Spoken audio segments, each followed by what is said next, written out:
Hey there, comic friends. I'm Travis, and it's time for Talking Comics. These are comics for the week of June 19th, 2024. Got quite a pile. Going to start right out with this one just so I can get it out of the way. As in general, these are in no particular order, but happy to have this one on top because I just kind of want to forget about it. Next issue is going to be decide whether or not I drop this book. This issue in particular is the second part to the Gods tie-in from whatever event that is. I did not care. There's nothing about this that could make me care. Throw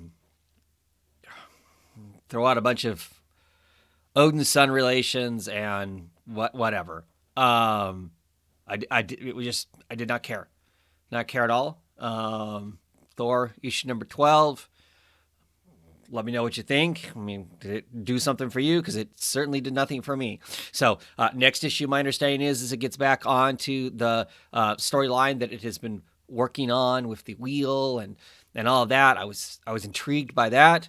If it doesn't quickly pick up on that, Hercules is going to be in it, so we'll see how that goes.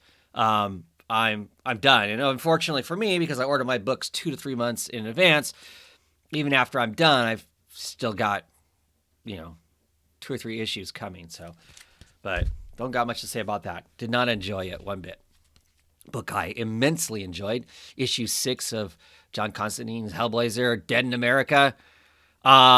This issue was so good. It so harkens back to traditional Hellblazer story. Cy Spurrier just has this down so well. The caricature, Aaron Campbell and Jody Bellaire's art delivers that so well. And in this issue, kind of the argument of storytelling controlling the existence and how places operate and whatnot, and there's kind of a power struggle between those things. The bus that Constantine and crew are driving pick up hitchhikers because they believe, because Constantine's had this kind of death dream that they need to pick somebody up that's going to tell them, kind of help them on their way, and they pick up a guy that's the wrong hitchhiker. And he's an interesting character. He's a writer. He's somebody who's written for movie scripts and whatnot that have never been made. Ends up being a comic book writer, creates a vigilante character. That character almost comes into reality at one point. There's some wonderful in that storytelling and Constantine complaining about comics and none of that breaking the fourth wall shenanigans, and they break the fourth wall shenanigans basically as they're saying it. I just really, really enjoyed the book a lot. This is the kind of issue that really just makes me wish that this wasn't a series that we get another 300 issues of Hellblazer like the prior great run out of Vertigo, but just really, really good stuff. Really enjoyed that quite a bit. Wonder Woman issue number 10. We do get our Wonder Ladies there in this issue. There's some fun with them. They are going to get the Invisible Jet to go and rescue Wonder Woman, it seems like, and no problem, other than they weren't given any instructions. So there's a little bit of hilarity in finding the jet. They basically know where it's at. And then getting the controls to work to get them where they need to get to. This also issue, the background back there, all the spots, we get Cheetah in this. Barbara Minerva, wonderful character, really like her. This issue, once again, is largely narrated by our bad guy. But still really, really like it. I'm really interested to see where they go now. I know that the book is going to get hammered with the Absolute Power event that's coming on. From what I've seen from looking at their advanced solicitations for the book, like the next 3 issues are somehow tied in. So I don't know how badly that is going to jack up the story that we want to read, that I want to read anyway. I don't need crossover in this. There doesn't need to be more eyes on Wonder Woman, I don't think. And the absolute power would not be the way to put new eyes on the book. Don't I want this to continue. I want to know what's next. I want to know how Wonder Woman is going to fix America, for that, for lack of a better description of currently part of the issue that's going on, on in this, because I don't think it's going to get fixed, obviously. But how are there some answers to that? I'm curious to see how the creative team answers that. They've chosen to put it out there, so now I feel like to some degree you have to answer it in some sense. So really looking forward to that. Really, really like the book. Sam Prey's art is absolutely gorgeous throughout. He could do Wonder Woman art for forever, as far as I'm concerned. Be mucho happy with that. Look at all those ladies of lassos and nobody with weapons. That is so cool in a Wonder Woman book. Okay, so Nightwing. This is issue 115. Fall of Grayson, part 2 of 5. By the end of this issue, we get the obvious how they're going to make Grayson fall. Also, Nightwing's identity gets exposed in this one, so we'll see how that gets used also, considering the fact some of the people who get to see it.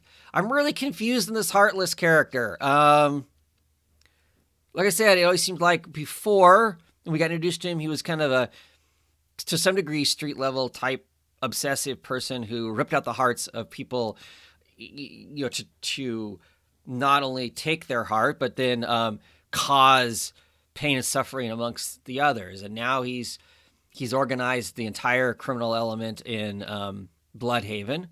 Now he seems like an organized criminal. So he's going to bring Grayson down and then take his heart. I figured he'd just destroy everything of Grayson's and then take his heart, but maybe he can't do that. I don't know. I just, and is it really a childhood nemesis? Yeah, I don't know. I don't know how I'm feeling about this, or maybe I'm putting too much thought into it, and I wasn't putting a lot of thought into the book earlier when it was fun. When it was fun things were happening. It was good laughs and whatnot. Now there's none of that. So maybe now that it's taking itself more seriously, I'm looking at it with a more serious eye, and does it not hold up? I understand it's superhero comics, and you don't look at it with the same critique, as, at least in my opinion, as you do like an independent book that's telling, some other type of story that's not of the superhero genre. But even within the superhero genre, stuff has to hold water, and I'm not, I don't know. I don't know. Or maybe I'm just already sour grapesing because the fun is done. We'll see. We'll see. This is 2 of 5. So we've got some room in here to obviously give me more story and hopefully make some of the things make sense that I want to make sense. And then we've got issue 6 of Briar. This story, it's great. It's a great book. It's a great story. Cantwell's writing a great story. This issue is super heavy. There is no positive out of it. Our characters are met with one obstacle after another, questioning on whether or not they're responsible for the tragedy that's happening around them, as opposed to them trying to be the heroes of the day. And I find that all really good and really interesting. I enjoy the book. I still think it would be a better book if Garcia was still in the original artist in the first arc of the book. And maybe I would enjoy this just fine if the current artist on it, Alex Linz, was the artist from the very beginning, and that would be fine. It's just there was a panache to the old artist that's not here, and I miss that. I miss that quite a bit. and so it influences my thoughts on the visuals of the book. But the story is still really good and really interesting. This issue is largely told narration through our witch that's in the group, as they try to fix some of the stuff, and it just gets worse. So we've got 2 issues now to square this in whatever way it's going to be squared, which it may not. Lots of grim fairy tales didn't have happy endings, right? They were grim, as it were. And of course, this is based off of Sleeping Beauty. So maybe it doesn't get all happy at the end of it.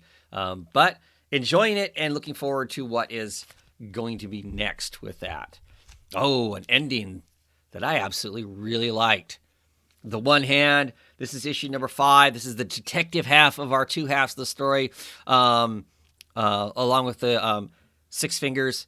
And some of what I thought was happening, I was right. Yay, I was right. I figured out the mystery of some of it. And some of it was more than that. Does it feel like a certain trilogy of movies in some sense? Yeah, I can see that comparison. I'm okay with that, though. There's still plenty of story to be told around that, and it's not exactly the same. It gives a real sinister. It has a Philip K. Dick feel to it. I feel like this kind of sinister. This is what the future, and we let technology take over everything, and it, satisfies everything. Does it really satisfy our needs as humans, and that sort of thing? I find that all really interesting, and like I said, very Philip K. Dickian in a lot of ways for a lot of his writing. He seemed to be one of those sci-fi writers that was like, this is not going to turn out well for all of us. So I did. I enjoyed this. I enjoyed the character. I didn't even mind when it got towards the end of the book, and there became parts of it that were just like an interview. So it was literally just script. I don't know if that was planned that way, or if it was, oh no, we're running out of pages that say what we want to say, but it's Image, so there's not like it runs out of pages. One of the things I was deeply fascinated about, see, we get this just chunk here that's just an interview. It's an interview tape. The very end of it, there is like, I don't know, 20 panels on the last page. And it has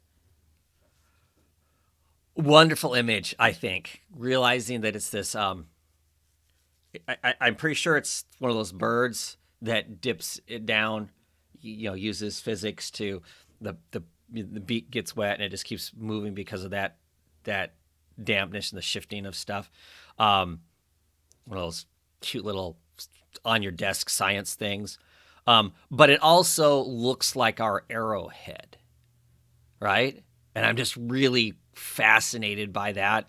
Curious to see if that gets tied into the next, to the next issue of it and whatnot. I don't think this spoils anything.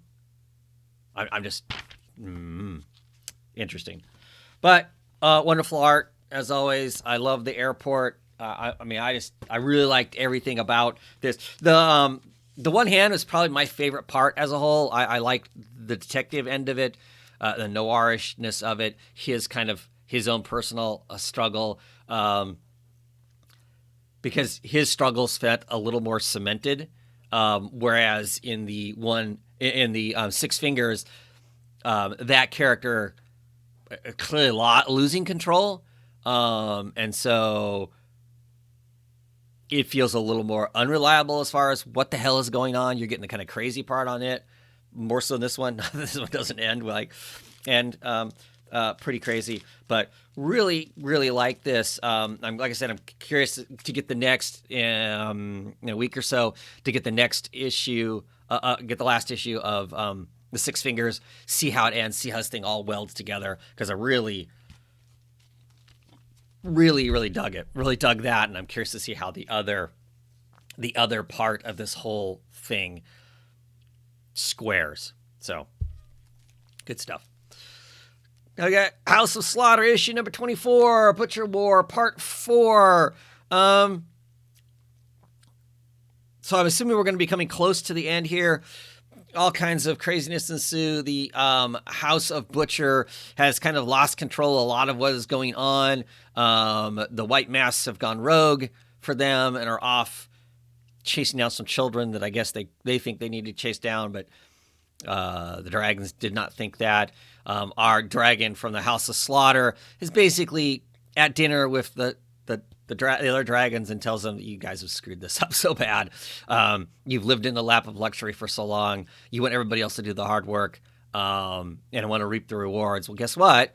The people who do the hard work are the people who know how to handle this sort of stuff and survive it, and you're not going to survive it. So I'm really curious to see how that all plays out. I enjoy the House of Slaughter because it tells like generally a larger picture. Right now we're spending a lot of time with the House of Butcher and Jason Butcher in general. I'm enjoying this. I'm also looking forward to them getting past this and seeing if we're going to go back to like some 1 or 2 issues of just random people within the universe and just different stories and whatnot.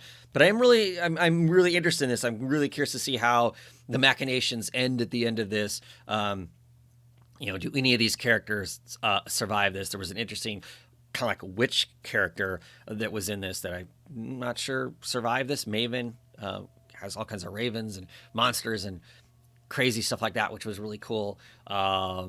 So I like this universe. I'm intrigued by this universe of monster hunters, and so enjoying most of the aspects of it and whatnot. Oh, a new book this is from Mad Cave Studios, Galaxy of Madness, issue number 1. Magdalene Vizgalo on art, Michael Avon Oeming and his wife Tiki Soma on art. First off, I really dig the Michael Avon Oeming art. Been a while since I picked up a book by him, so I just enjoy the heck out of it for that.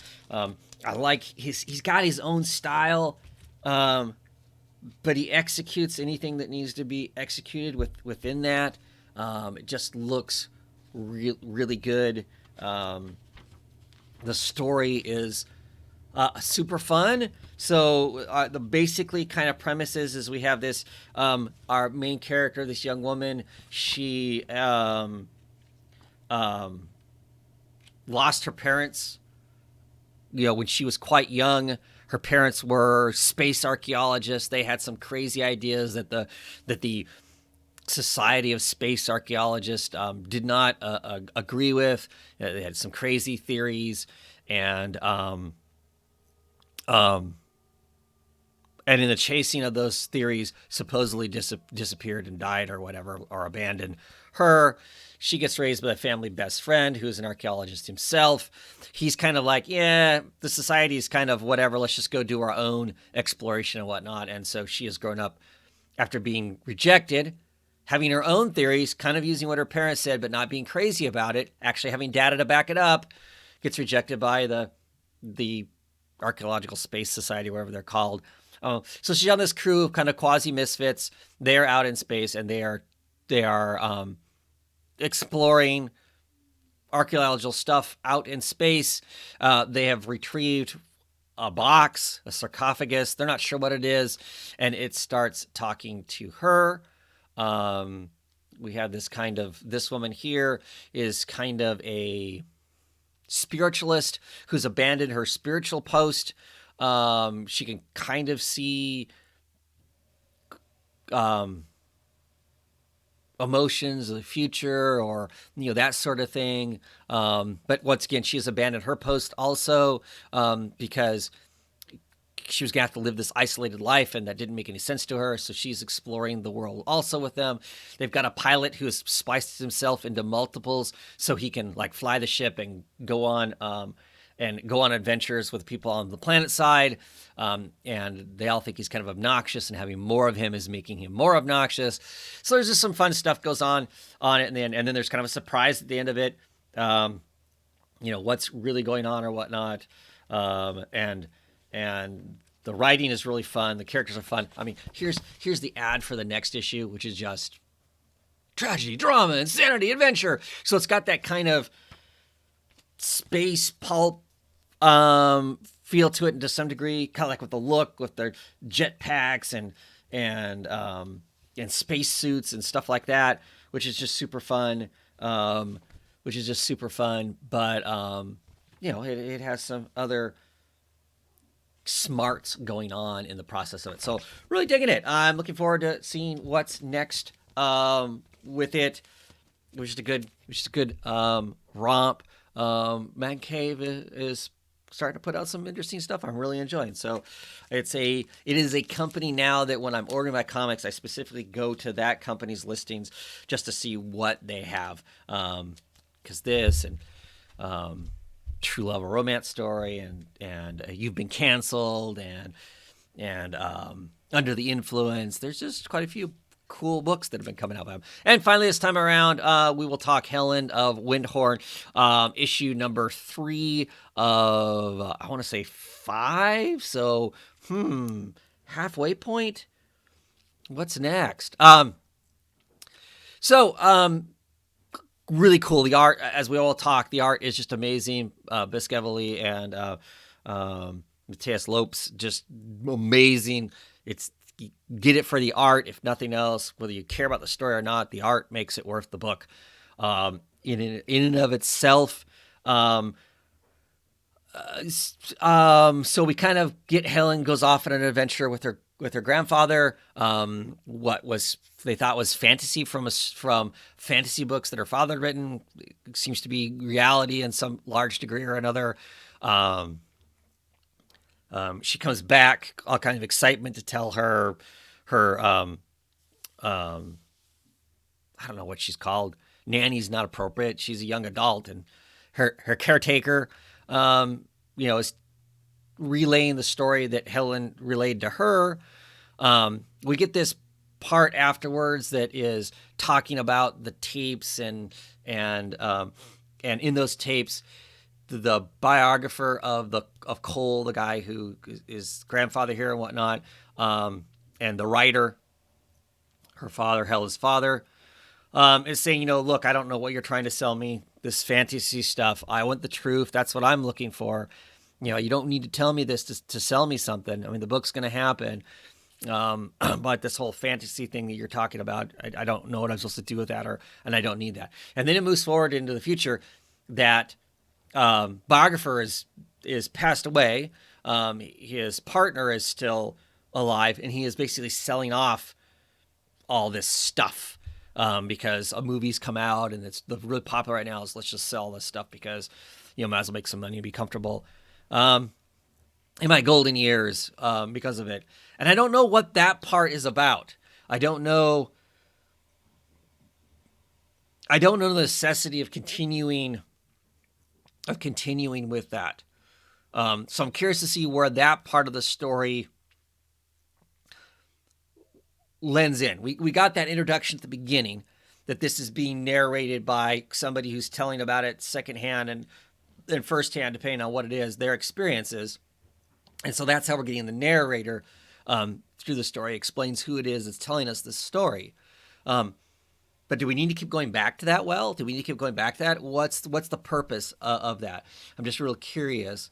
Definitely enjoying the book, and I don't mind those parts. I just, when we get to them, because they're not kind of this exciting part of it, it just makes me wonder why. Why do we go back to that? Why do we go back to that part of the story apparatus? Unless I'm missing something, or it's going to add something in the future to the book. I just,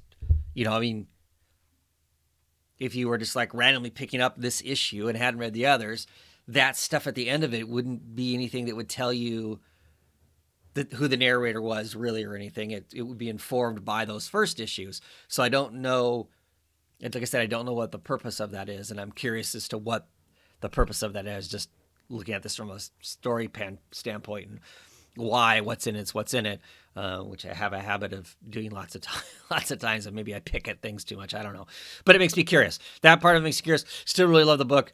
The art, like I said, is amazing. The story is captivating. Also, you're curious to see what we round up in the next couple issues. Anyway, that is it. That is it for this week. Thanks for watching. See you all next week.